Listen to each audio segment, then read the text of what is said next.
Okay, here we are at the last big chunk of the Music Theory from the Ground Up series. At this point we've learned about keys and scales and all kinds of stuff, intervals, all this theory, and we've talked a bit about how to bring the theory to the guitar and different strategies for that. And now in these last bunch of videos, we're going to focus on modes.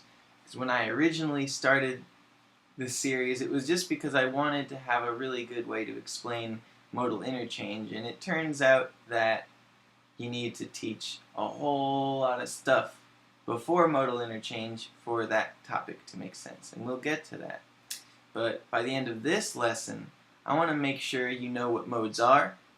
I want to make sure you know how to name them, and by the third part of this lesson, I want to make sure you know what makes each mode special, how to get the sound of the mode, and what makes that sound. So I'm dividing this lesson into 3 videos to help you structure your practice, and since it's just a lot of information, I want it to come smoothly. So at its core, a mode is a mood. It's a musical feeling or vibe that you get when you organize notes from a key in specific ways. For example, if we take the notes in C major, which is no sharps, no flats, and we play them from C to C, and then noodle for a bit, ending on C, you get a very consonant, happy vibe. Check it out. Here's C major scale. Now I'm going to noodle around.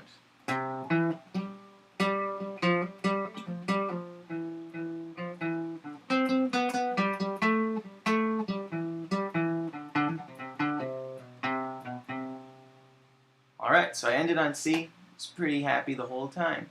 Now if we take the notes of the C major scale but start from E and go from E to E, instead of this, just C to C, we're going to go from E to E. E. That's E to E. And if I play that and then noodle around ending on E, you'll notice the mood is going to be really different than what I just did going from C to C. Check it out.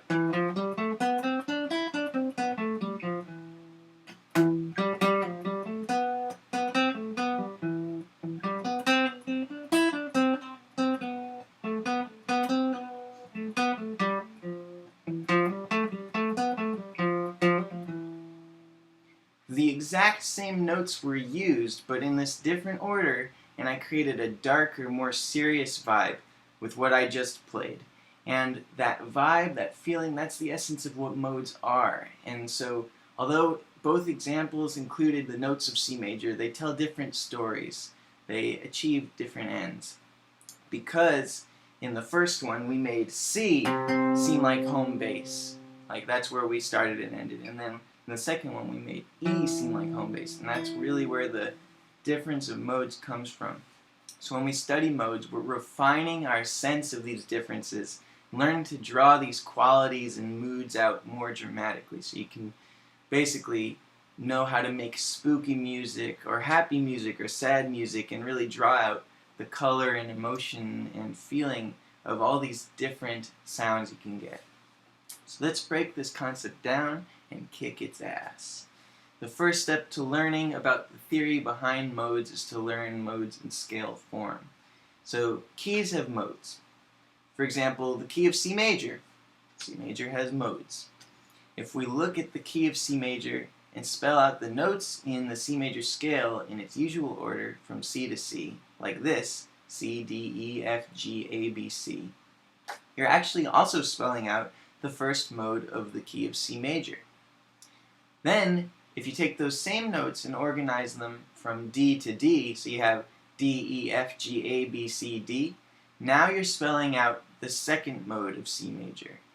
The second mode of any major key is called Dorian, and in this case specifically, because we're in the key of C, the second note is D, therefore the second mode is called D Dorian, since it starts and ends on D. So let's spell out all of the modes for the key of C major and name them. So C, D, E, F, G, A, B, C. That's C Ionian. Then we've got D, E, F, G, A, B, C, D for D Dorian. That's the second mode. Third is E to E. That's E, F, G, A, B, C, D, E. That's E Phrygian. Fourth, we have F to F, which is F, G, A, B, C, D, E, F, and that's F Lydian.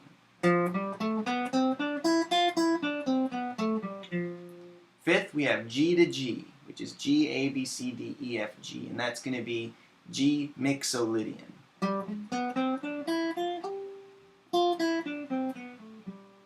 Next up, we'll have our sixth mode, which is A to A, and that's going to be A, B, C, D, E, F, G, A, and that's A Aeolian.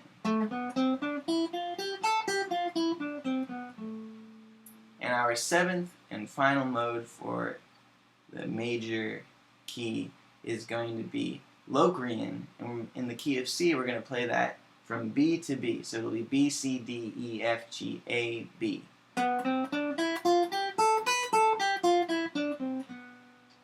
So here are all the modes of a major key in scale form with examples from C major.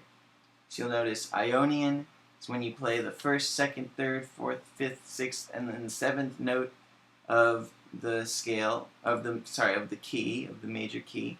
But then if you start on the second note and go 2, 3, 4, 5, 6, 7, 1, 2, then it's Dorian. Phrygian is starting on the third, Lydian on the fourth, Mixolydian fifth, Aeolian sixth, and Locrian seventh, etc.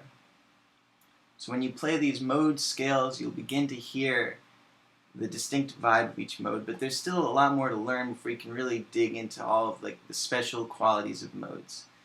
But for now, to help you remember the order of the modes, here is a helpful acronym that one of my cleverest students once told me.